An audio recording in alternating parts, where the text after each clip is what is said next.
what we're starting to do as a synagogue and using using Zoom and this blessing that's come out of the curse of this past year is taking a look at some of our former members, some of our alumni, and seeing the exciting things that they're doing. And there's really no one who could have been more appropriate to start this series off than Marty Barron. And I'm not going to give the full bio. You all can read as well as I can. But the pieces that stuck out the most to me is 17 Pulitzer Prizes for the newsrooms that you've been leading, which is such a remarkable number. And I don't know that there are many people. I don't know if there's anyone else who can say that. Um, Beginning at the Miami Herald, going to the LA Times.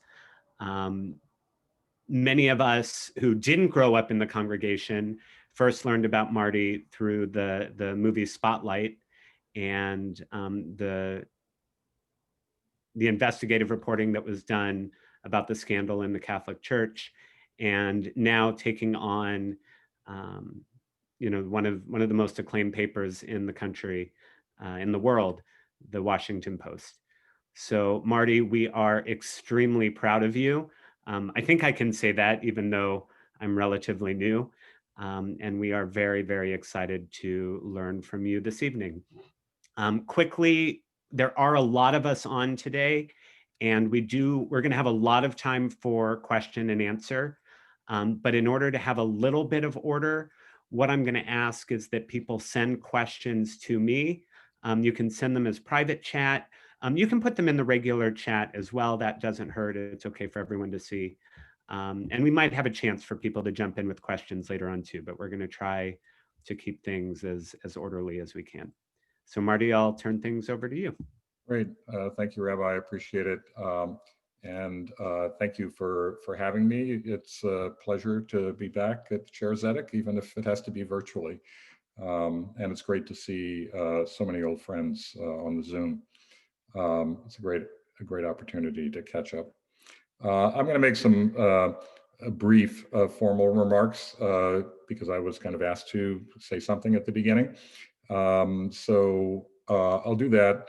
And maybe the remarks will help frame sort of the conversation that we have afterwards. So this past year has been a year unlike any of us at the Post has ever experienced. And I'm sure the same is true for all of you. But for us, the stories have been once in a lifetime events. At least we hope so. We had a worldwide pandemic, economic collapse, the largest social justice protests since the civil rights era, arguably the most consequential election of our time, and now an election aftermath that represents an unprecedented challenge to the fundamental underpinning of our democracy, which is the right to vote and to have your vote counted. These events have affected the staff at the Washington Post very personally, far more than even the biggest stories in a normal year. The pandemic has posed risks in journalists' personal and professional lives. They are often unable to interact with the public as they normally would. Work at home conditions are far short of ideal. Work is mixed with caring for infants or at-home schooling. While the Washington Post did not cut staff or pay due to the economic crisis, some spouses and partners of our staff members saw their jobs evaporate and their incomes sharply reduced. That introduced a high degree of economic uncertainty in our staff's lives when work pressures were absolutely the greatest. Reporters, photographers, videographers, everyone were out in the field, especially those who provided accounts from within healthcare institutions or from street protests, and they assumed enormous risks. One of the risks with the protests was assaults from the police, who often treated journalists as hostile targets. The social justice protests themselves were deeply personal for many of our journalists, especially journalists of color who have experienced indignities because of race or ethnicity throughout their lives. Bigger picture, the public arena, which is the one where we operate, is just plain toxic. We are practicing journalism in one of the most anxious and polarized times in our country's history. I personally believe that we have moved beyond polarization into sectarian divisions. We've even seen what I would call sectarian violence. These persistent tensions and fractures in our society are really testing support for a free press and free expression itself. And the public's understanding about the role of the press in American democracy has severely eroded. That is the result, in significant part, of it's because of the unrelenting attacks from the president. Journalists have been labeled a lot, labeled garbage, scum, enemies of the people, traitors to this country. The president has sought to demean us, to delegitimize us, and even to dehumanize us.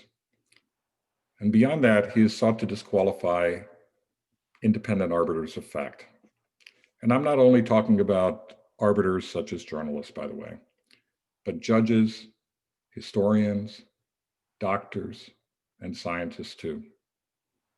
And remarkably, he seems to have persuaded many of his supporters that there should be no arbiter of fact other than himself.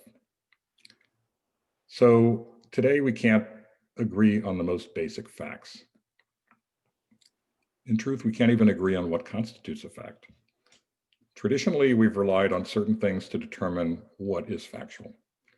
Things like, number one, education, number two, expertise, number three, experience, and number four, above all, evidence. But every single one of those has been devalued, has been dismissed, even been assailed as meaningless or suspect.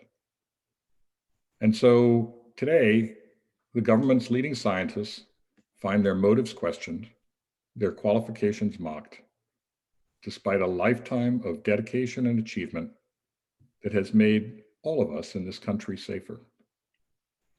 And today as well, we see ongoing denial of the presidential election results.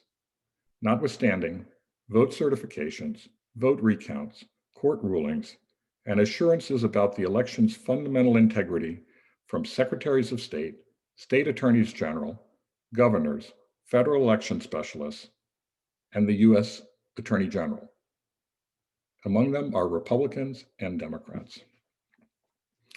In any democracy, we want to have a vigorous debate about the nation's challenges and the correct policies. But what becomes of a democracy if we can't agree on a common set of facts and can't agree on what even constitutes a fact? In an environment like that, you really do have to ask where we're headed as a country. Are we headed toward extreme tribalism, where we only believe what our ideological soulmates say? Are we headed toward extreme cynicism, where we think everyone always lies for selfish reasons?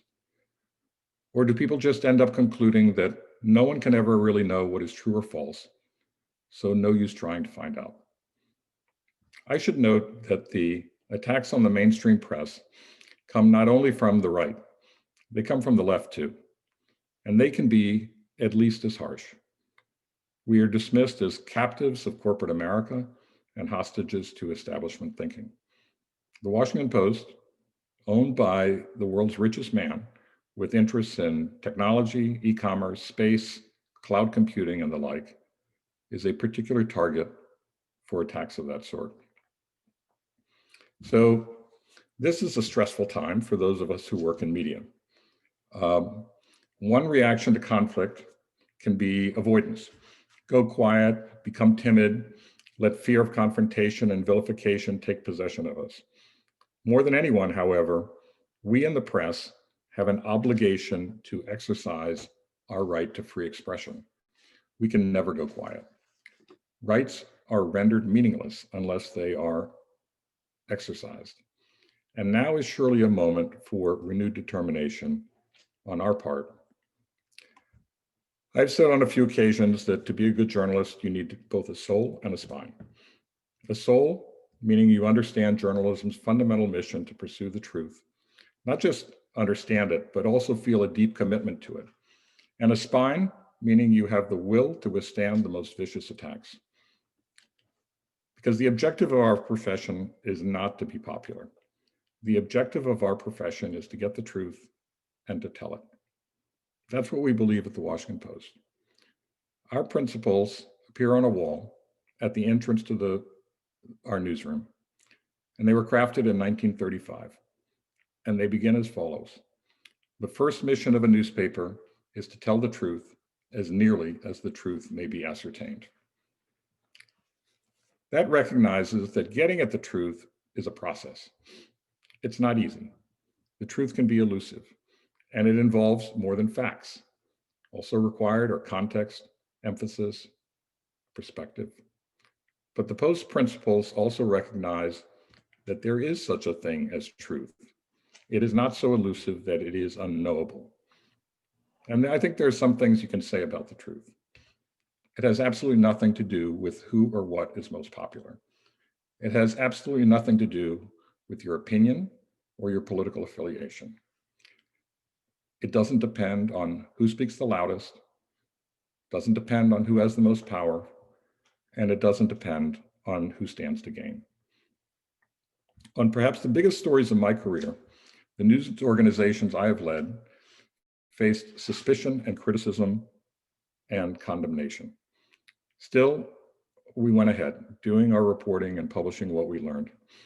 That was true in 2000 when I was editor of the Miami Herald.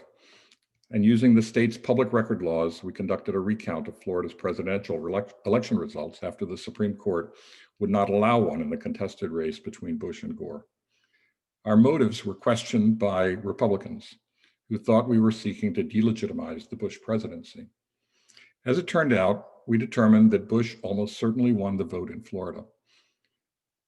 No apologies from our accusers were forthcoming.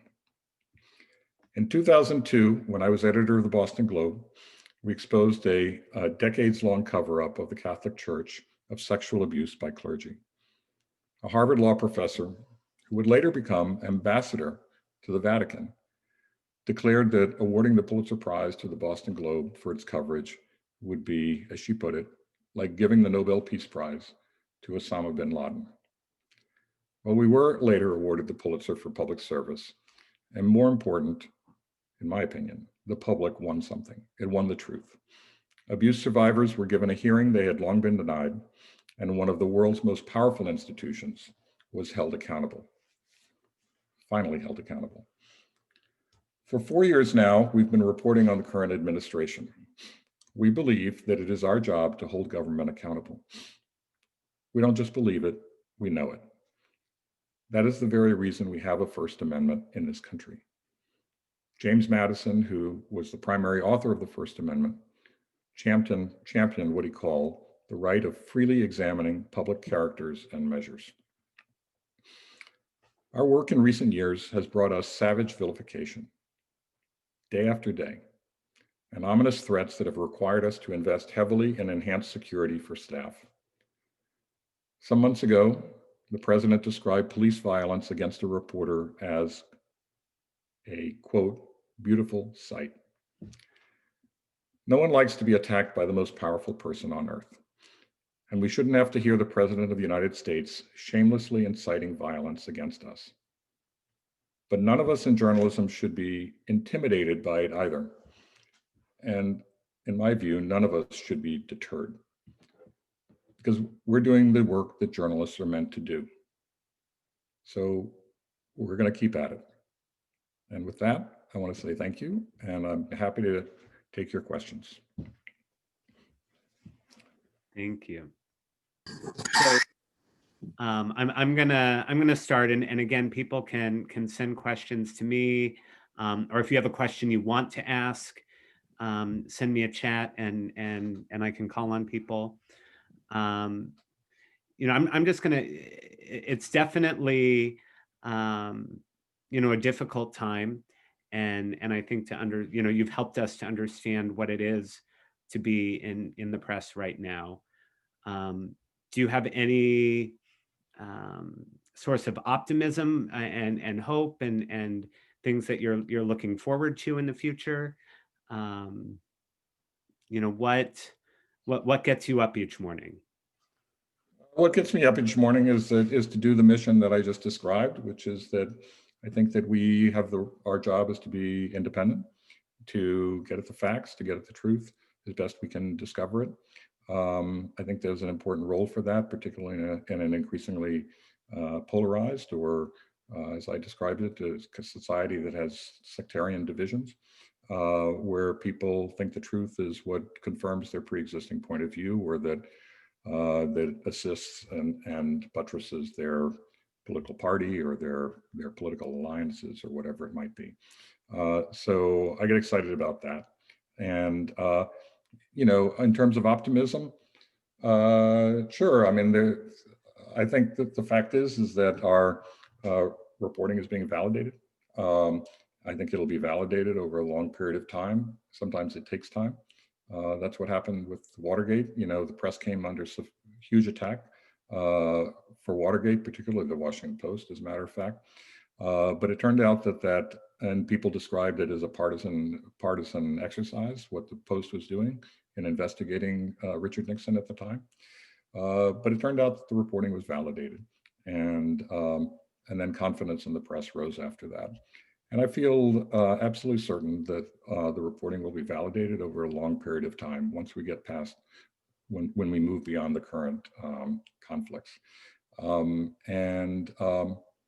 so I feel good about that. I feel good about our own institution. We're doing exceptionally well.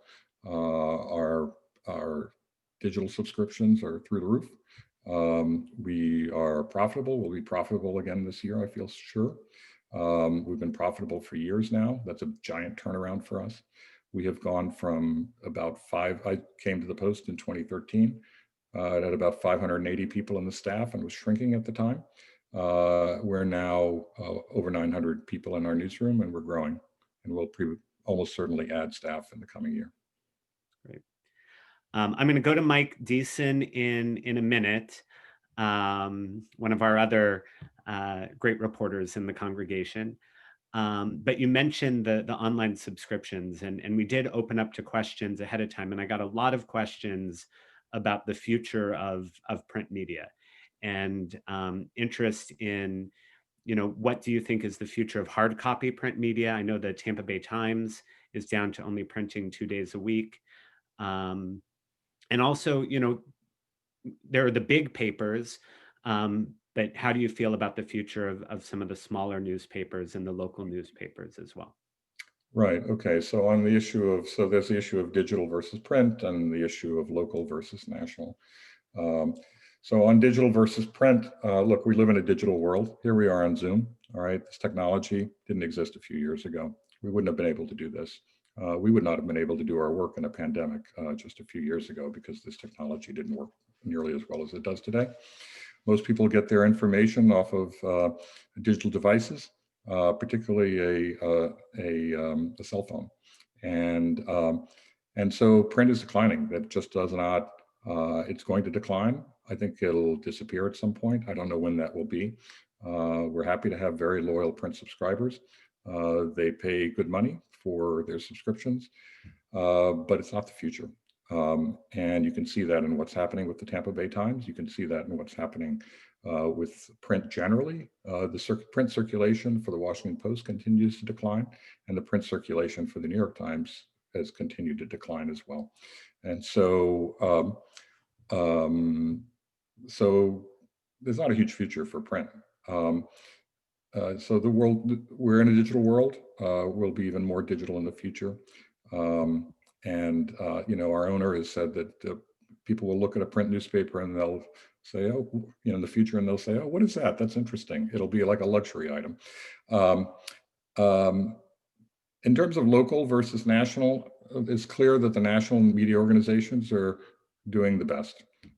They can get a national audience. They can get an international audience. And people are most animated about subjects at the national level. Donald Trump is one of those subjects that people get excited about one way or the other. And local is a much bigger challenge. I have to say that today there doesn't appear to be a clear business model. There are some signs of success in with certain local news organizations, but those are relatively few. So local is really struggling, and I think they'll have to find a model. I think their model will have to be, personally, you basically can't read it unless you pay for it. That's not actually a very new model, because that's the model we used to have when we had a print edition. You didn't actually get to read it unless you paid for it. It's only with the digital age that we started giving things away and created this impression that all information and news should be free. But we can't afford to do that. You're not going to have quality journalism unless people pay for it. And so we at the Post, and I think local news organizations as well, are determined that we want to do quality journalism. That's core to our business proposition. But in order to make that work, people have to pay for the product. All right, I'm going to bring Mike on. Thank you, Rabbi. Marty, my question is, I spent 50 years as an investigative reporter, and when I would do a story, initially some of the supporters of the target might say, well, no, you're wrong, but as I presented the evidence, they finally would say, you're right, including elected officials. You guys have presented unequivocal proof of the lies that the president has told. I can't remember how many you've told now, and yet half of the country says he's telling the truth, the Post is lying, the elected officials say he's telling the truth. How can you cut through to make people understand that what you are saying is the absolute truth, and that someone like a Trump is telling lies? Is that an impossible battle? It's been very difficult. I'm not going to say it's impossible, but it's been extremely difficult. Because I think we are in a tribal environment right now, and people believe that what's good for their tribe is true, and what's bad for their tribe is false. And that's not just true. That's not just the case of the right. It's often true of the left as well. So I think that it's very difficult, and in the current environment, people can go to information sources that confirm their pre-existing points of view. I mean, look what's happening now with regard to Fox. Fox, what was the great offense that Fox supposedly committed? It called Arizona for Joe Biden. Turns out he was right. They were right. All right. Arizona did, by a small but meaningful margin, vote for Joe Biden. And so because he did that, and because Trump was upset with that, people are starting to abandon Fox and go to outfits like OAN and to Newsmax and places like that, so where they can hear what they want to hear, and then they accept that as truth because it confirms their pre-existing point of view. That is the question you asked is really core, and it's the big one that we confront. How we get beyond that, honestly, I don't know. I actually thought that the pandemic would be a turning point, because it would be clear that the press was writing about the reality of the threat of coronavirus, and people would be listening to public health officials. But as it turned out, that became highly politicized. Even the public health officials were dismissed. They were viewed as the deep state. They were viewed as people who were trying to undermine the president of the United States, when in fact, all they were doing was doing their job, just as they had done it before. It's why the United States has, why we have a reasonably good public health system. It's not great in local areas, but at the federal level, it's been very good. And these are incredibly dedicated public servants. They're just trying to do their job, but they've been completely discredited, and frankly discredited at the highest levels of government by the president himself. How you cut through to that? It's really tough. So, you've talked about the divisions in the country, and I think, calling it a sectarian division is appropriate and scary. And people looking for what they want to hear. I know personally, I try to read different news sources to try to get different perspectives. And one question that came in ahead of time was about bias in reporting. And it is fascinating how you can read the same story in 3 different papers and walk away with 3 different ideas. So how do you try to keep bias out of your reporting? And do you think it's possible to completely have a bias-free reporting? Yeah. I don't think you can walk away from 3 legitimate newspapers and come away with 3 different points of view, quite honestly. You can watch 3 different cable television networks and come away with a different point of view because their market is designed, they're designed to find a niche in their market, in the market. Look, clearly there are people who are biased, but they're also, the public can be biased. I mean, they're biased in their own views and they see things through their own prism. It's often that people ask me about bias at the Washington Post, but the same people will never ask Fox News about the bias at Fox News, or the bias at Breitbart, or the bias at Newsmax, or the bias at OAN, or whatever it might be. Look, we have a set of standards at the Post. We go way back. I talked about our principles in 1935. We have a history, we have a tradition, we have a heritage. We have an editing structure that's designed to check and double check and what have you, what our reporters are doing, and that's not just in terms of facts, but in terms of tone, in terms of approach, and all of that. And so, we try to meet those standards. We have a clear set of guidelines that we aim to follow, and we do the best we can. And a lot of the times that we're accused of bias, I want to ask the person who's raising that, well, maybe you're the one who's biased. Maybe it's not us who's biased, it's you're biased, and we're just not confirming your bias. And it's not our job to confirm people's biases. I'm going to go to Mark Wolfson next, but before I do, another question that came in was about President Trump, and the fact that he did get 70 million votes, and this was if I did the math correctly, this was the 12th presidential election that you've covered, give or take. What do you think that he's tapped into that is different than other candidates and presidents that you've covered? Yeah, it's really interesting. I think he's tapped into something that's been a current in American history for a very long time, and that's essentially a anti-intellectualism, an anti-elitism, or what's perceived as elitism.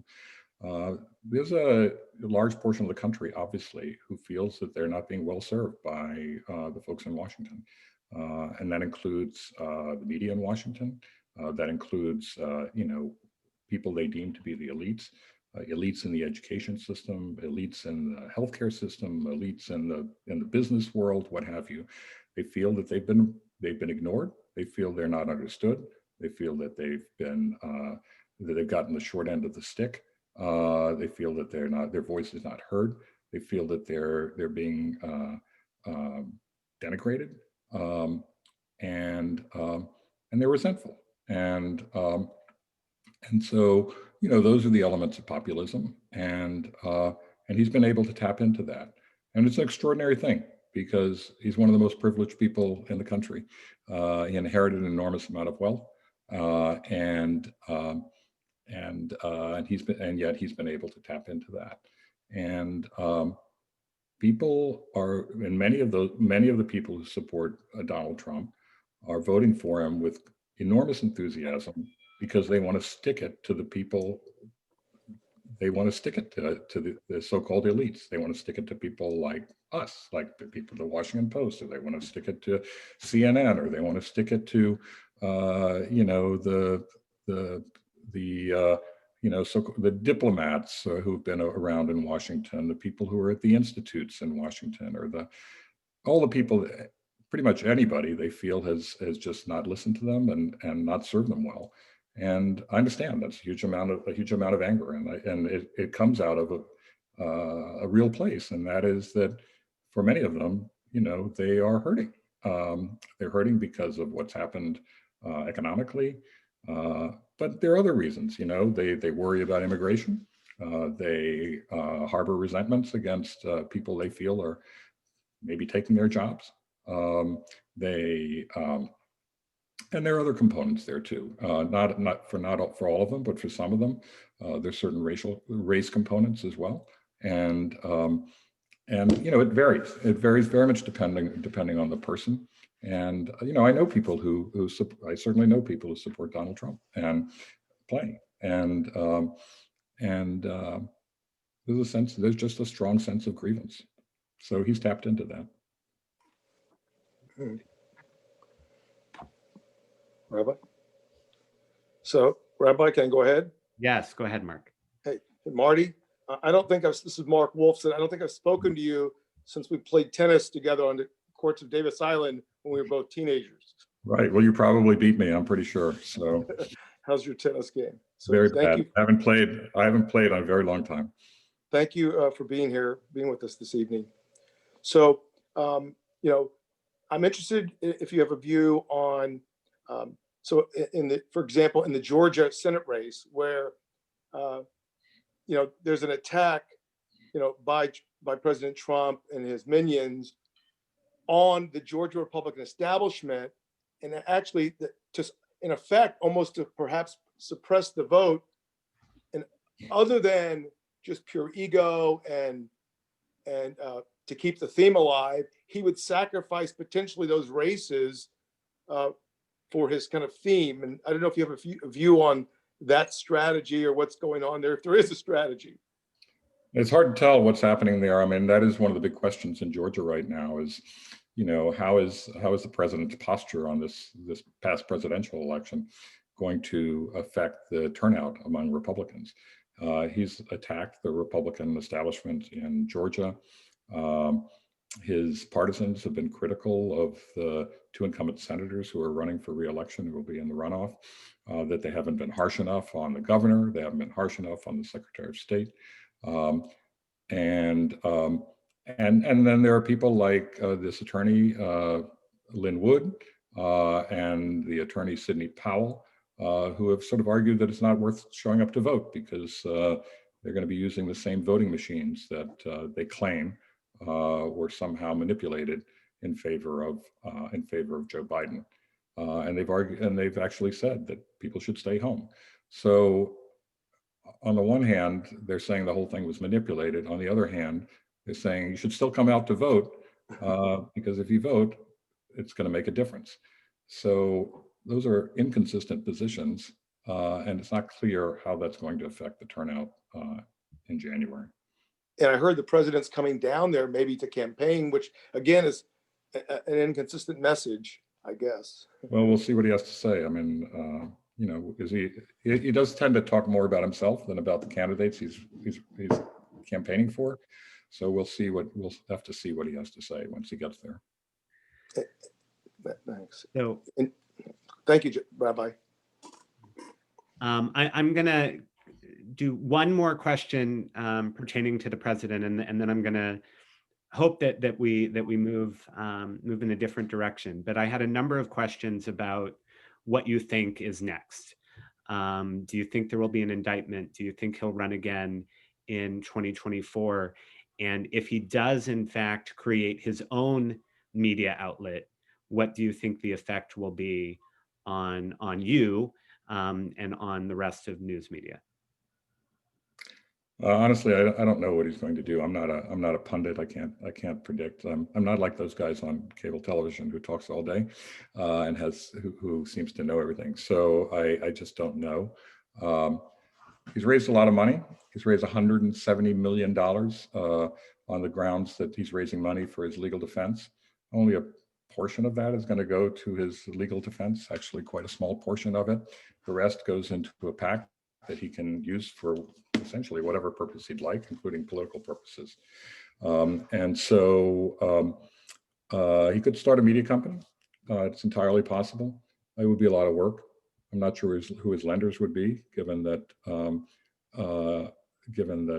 his past lenders haven't fared so well with him. He's had 6 corporate bankruptcies in the past.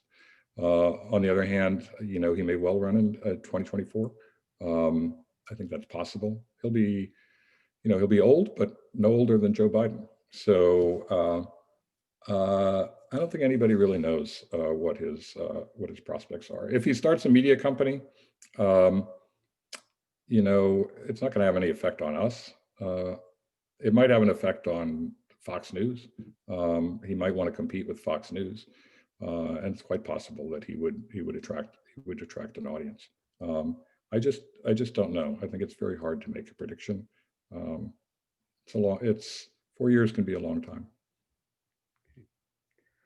All right, I'm going to bring Gary on.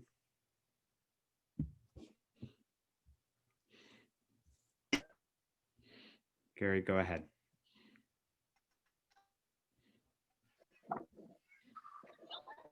You ready?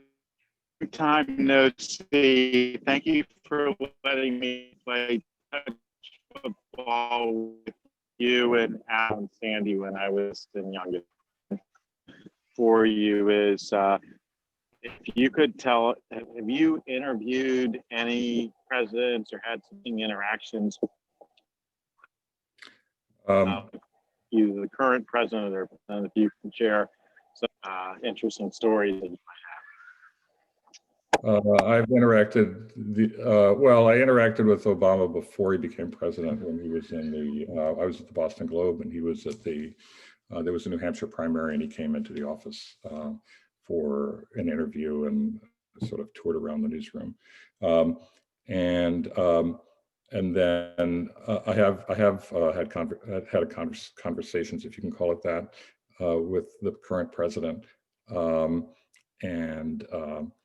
I can tell you that on 2 occasions he called me basically to complain about stories. He did, I would say, 99.9% of the talking, and they went on at some remarkable length. I thanked him for calling, thanked him for offering his perspective, and we went on our merry way. Didn't change anything we did. Thank you, Gary.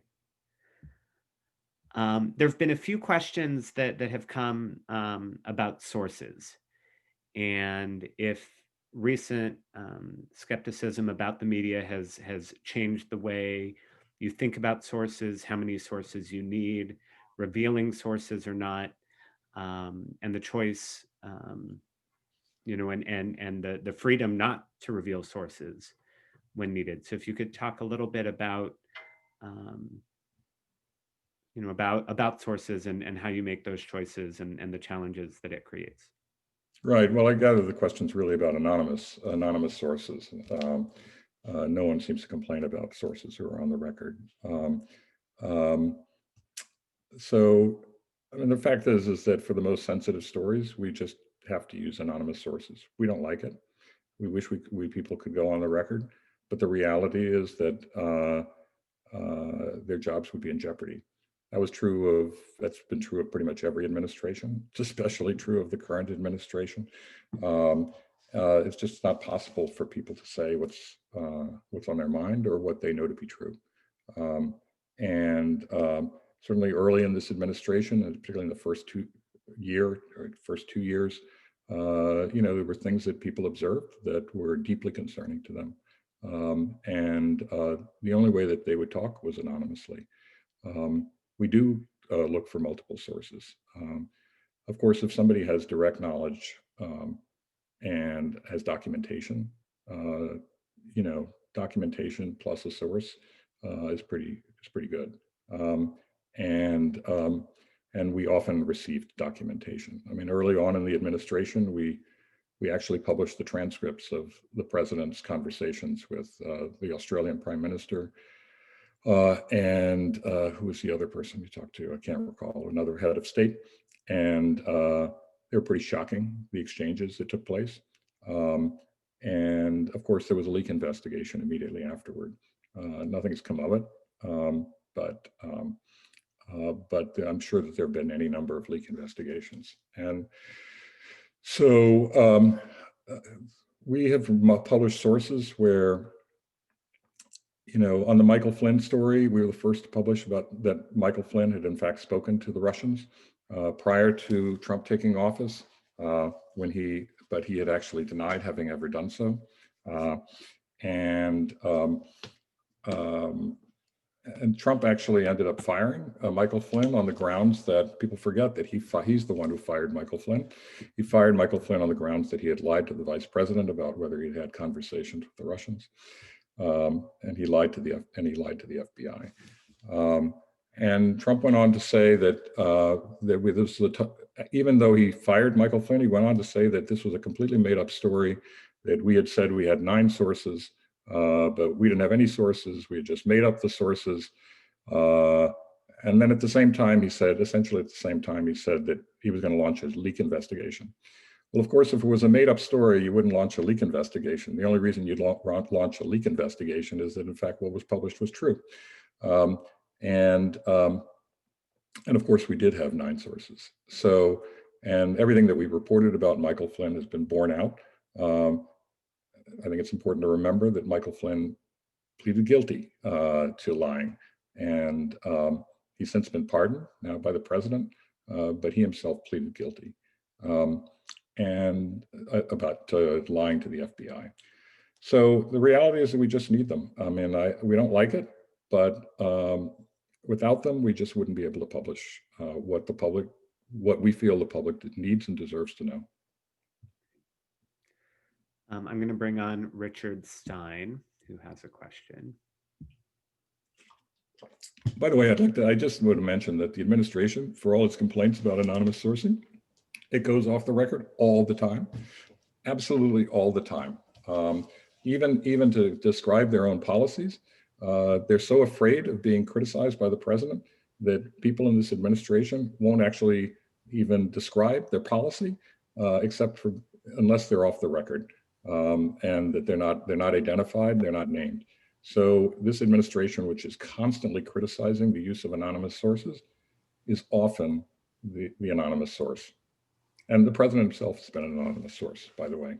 He was before he became president, and he did that regularly. And he himself can be an anonymous source. Richard, go ahead. Good to have you here. Prior to the last 4 years, we in this country always thought that we were the exemplar of democracy throughout the world. And to some extent, those abroad agreed with that. Recently, some in this country and many abroad have indicated that as a result of the last 4 years, and particularly with this campaign and what follows the campaign, that we no longer are the exemplar of democracy or the shining light.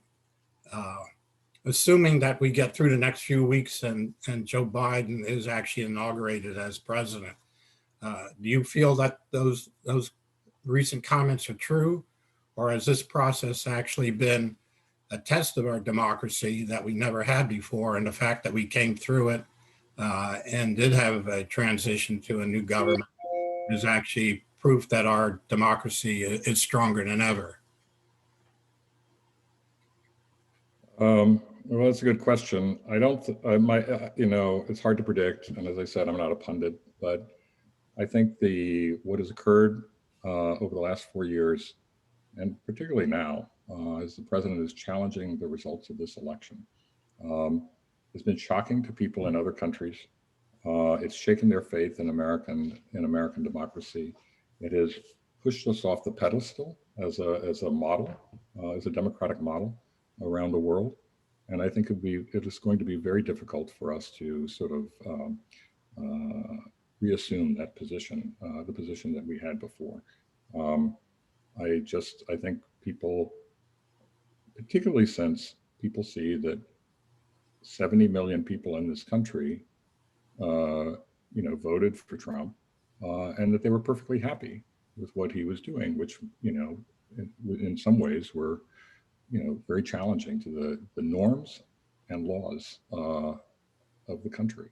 And so other countries, I think, are looking at this saying, this could happen again in 4 years. So, and what happens then? So, and particularly with regard to the treatment of the press here, we were held out as a model for the rest of the country, the rest of the world, and we're no longer a model for the rest of the world. That's for sure. So I don't think that Joe Biden becoming president is going to change things very much. I think we've sacrificed that position pretty much. Thanks, Richard. Jeffrey asked a question, and it's something I'm particularly afraid of. There was one question that came in earlier about anti-Semitism, and if you've experienced anti-Semitism in your time in the media, and if you see rising anti-Semitism now. And then Jeffrey asked about what threat you think foreign disinformation campaigns and conspiracy theories are. And I know for me, when I hear conspiracy theories, one of the things that I think is, conspiracy theories are never good for the Jews, because it usually comes to us at some point. But as you see the rise in conspiracy theories today, and the role of foreign countries trying to bring disinformation into social media, especially. Right. In terms of anti-Semitism, I would say it's been as it's affected. I do think that there's rising anti-Semitism in this country. That's sort of evident by what happened what took place in Charlottesville, and what took place in Pittsburgh, and many other instances. To the degree that I've been personally affected by it, I would say it's been pretty limited. I mean, do I get nasty notes from time to time? Sure, but I get nasty notes all the time. So there's not much has been directed at me personally. On the conspiracy theories, I'm less worried about what's coming from other countries than what we're doing to ourselves. I mean, we don't need foreign countries. At this point, we don't need foreign countries' help with generating conspiracy theories. I mean, we have something called QAnon in this country, and the notion is that somehow there's this cabal of Democrats and media and what have you that is has created some sort of giant child sex ring, and that Donald Trump is there to combat it. It makes no sense whatsoever, but a lot of people believe it, and there are all sorts of other conspiracies. I mean, I am the target of conspiracy theories. There's no question about that. I mean, I'm supposedly the Washington Post is being paid by the Chinese Communist Party. We're being paid by the Democratic Party. We're being paid by this entity or that entity. I mean, it's all nonsense, just completely fabricated. But I worry less about, at this point, what foreign countries are doing than I do about what we're doing to ourselves. And do you see over your time in journalism, what is the impact of conspiracy theories today versus the past? Well, we didn't have as many in the past, and right now I think that it just contributes to this notion. It's like people don't know what's true and they don't know what's false. They don't know who to believe, and so they don't believe anybody, or they just believe those who think like themselves, and who play back to them their own preconceived notions about what the facts might be. So I think that's what happens, is that and then people buy into conspiracy theories that somehow fit their view of the way the world actually works, even though it's a complete distortion or complete falsehood, outright falsehood. And so we didn't really have this in the past. I've been in this business now since 1976. We didn't worry about conspiracy theories in the 70s, in the 80s, in the 90s, or even in the early, in the early part of this century. It's only more recently that we've had this, that has had a profound impact.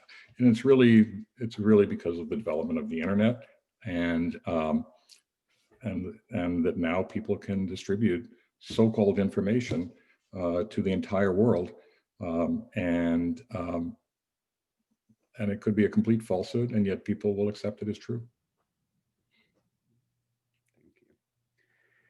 So one of our hopes in this series, and in bringing back our alumni, of whom we're so proud, is hearing a little bit about how their time at Schaarai Zedek and their Judaism has impacted them in getting to where they are today.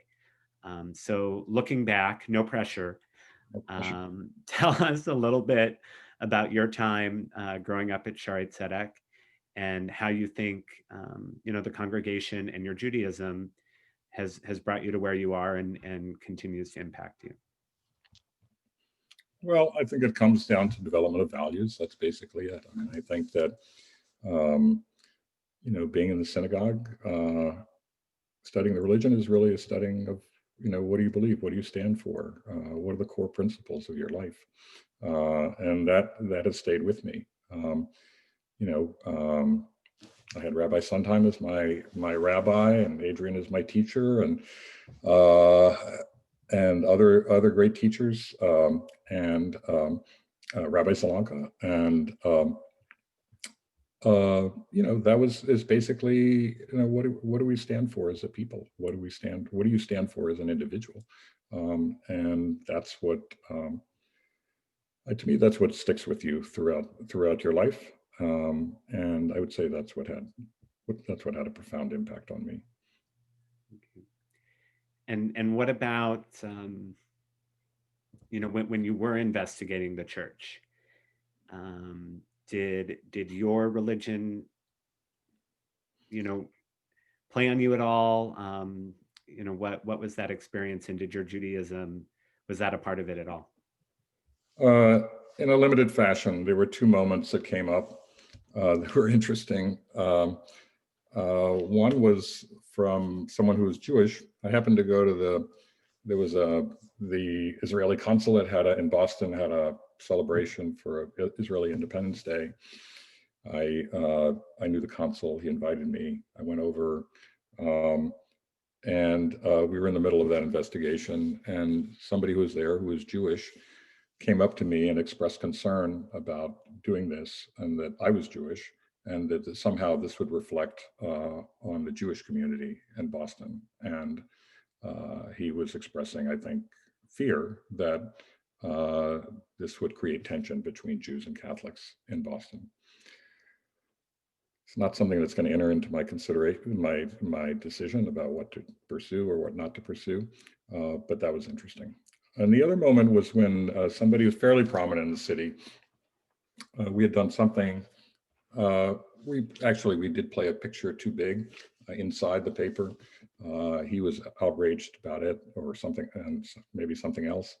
And he wrote me a letter saying that something like this would not have happened under previous editors, and he listed a bunch of editors, all of whom were Irish Catholic. And I wrote him a very stern letter back saying that I was deeply offended by it, and made clear that that I just found this kind of letter unacceptable. And he called the editor of the Spotlight team and asked why I was so upset. He didn't quite get it, and the editor of the Spotlight team said, "You should read your letter again."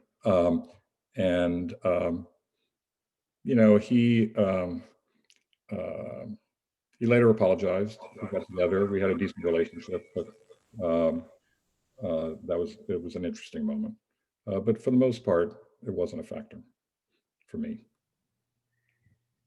And then there was a question that came in about how you felt about the portrayal of you in the film.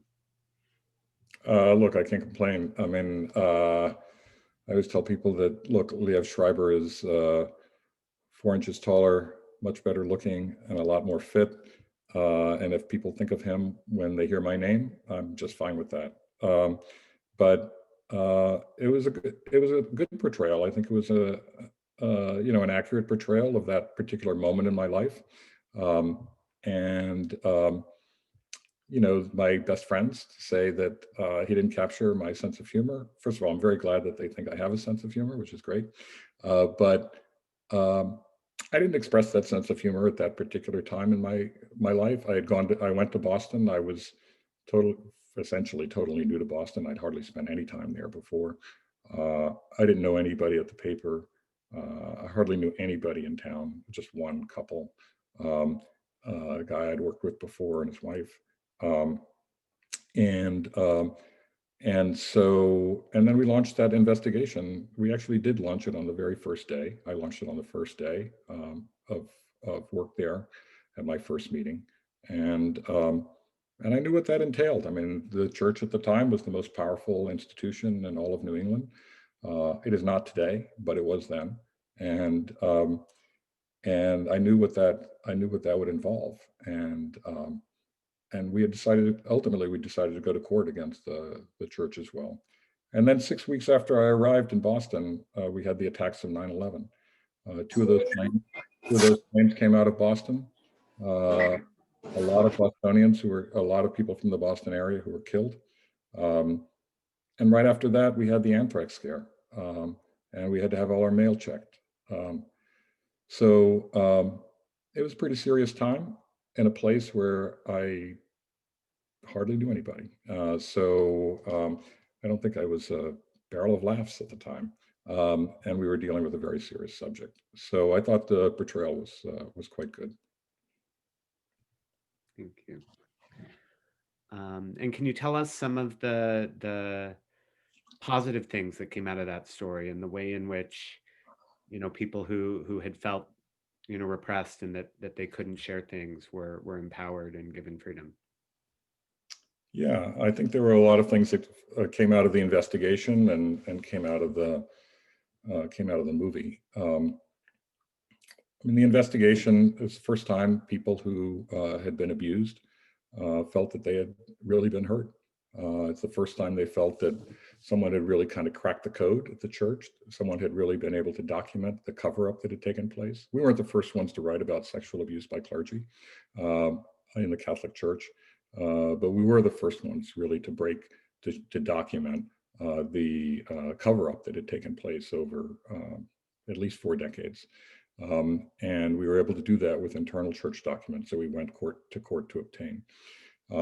And for the first time, parishioners, devout Catholics, were able to see, in the words of their own bishops, their own parish priests, their own cardinal, how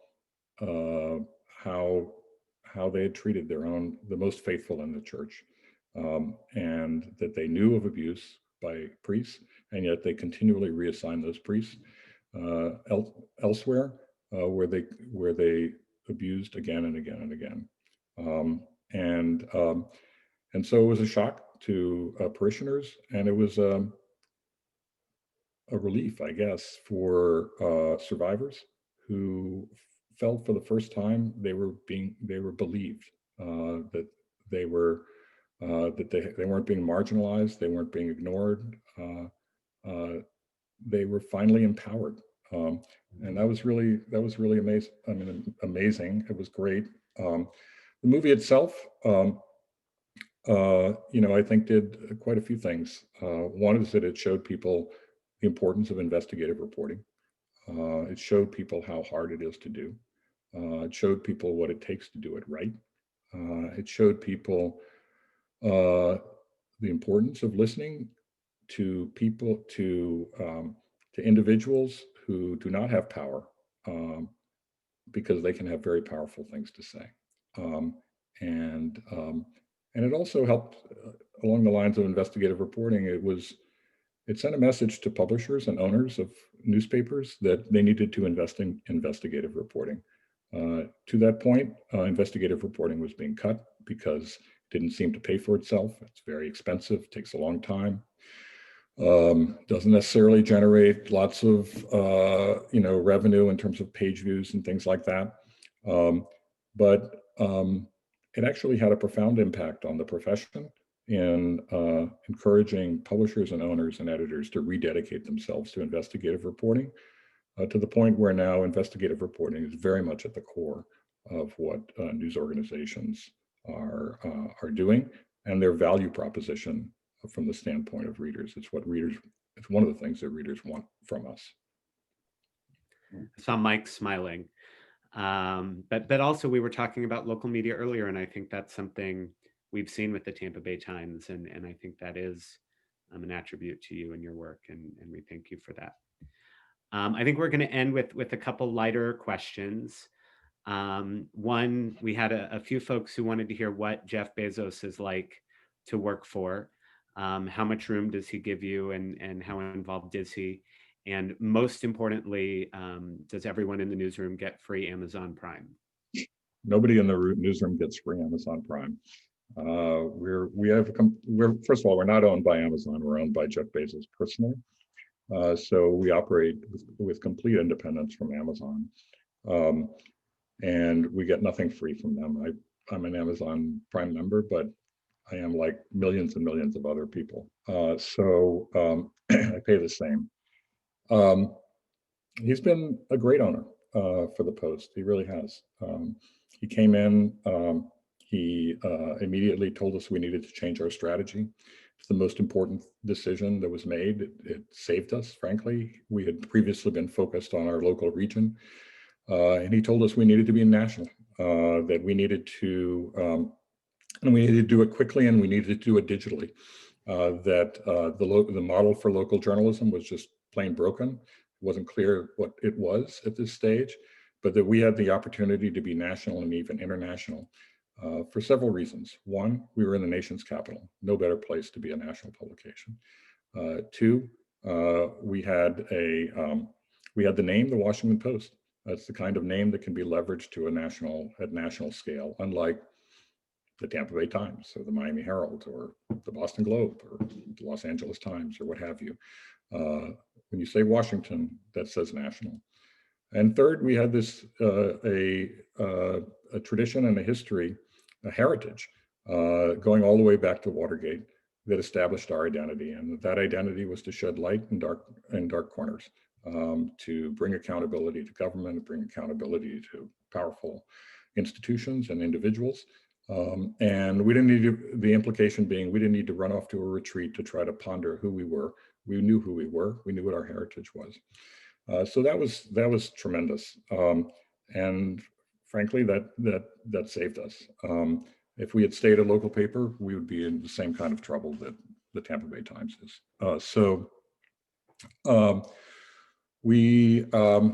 And in my own interactions with him, he just doesn't interfere in our news operations, and that's what I'm in charge of. I don't oversee our editorial page. I don't run our advertising department. I don't handle the distribution of the paper. I don't do any of that.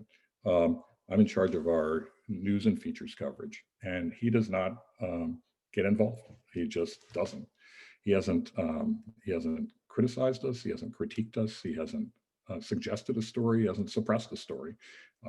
He, including on Amazon, including on himself, we've run a lot of stories that are critical of Amazon on issues of privacy, on issues of antitrust, on counterfeit goods, you name it, workplace conditions, all of that stuff. We've written about his own, personal life. He broke up with his wife. There's a whole sort of messy business there. We wrote about that, and I never once heard a word from him. And he's come under just tremendous pressure from the president to put pressure on us. Trump has done everything he can to try to disrupt the business of Amazon. He's threatened to. He's argued for an increase in their in postal rates for them, to quadruple the postal rates they pay for the delivery of packages. He intervened in a major defense contract for cloud computing, a $10 billion contract, essentially making sure that it didn't go to Amazon, which was assumed to be the likely winner of that contract. Jeff Bezos' ownership of the Washington Post has probably cost Amazon a fair amount of money, but I'm not crying for them. The stock is like at record levels. Jeff is, his wealth is at record levels. I'm not, I don't think any of us has to weep for him. So, but it's clear that that he has withstood a lot of pressure from the President of the United States, and he still hasn't interfered in anything we've done. And I really appreciate that. I admire it. And frankly, if he had interfered, I wouldn't have wanted to work there, and I wouldn't have worked there. So I don't need to deal with that. I don't need to deal with that challenge to my integrity or the integrity of our institution. And so I think what he's done is thoroughly admirable. Thank you. And then I think the last question, which is kind of a two-parter, although it might be the same. One was some of your personal highlights during your career, if there are things that we haven't talked about already, and then also which Pulitzer Prize are you most proud of? Yeah.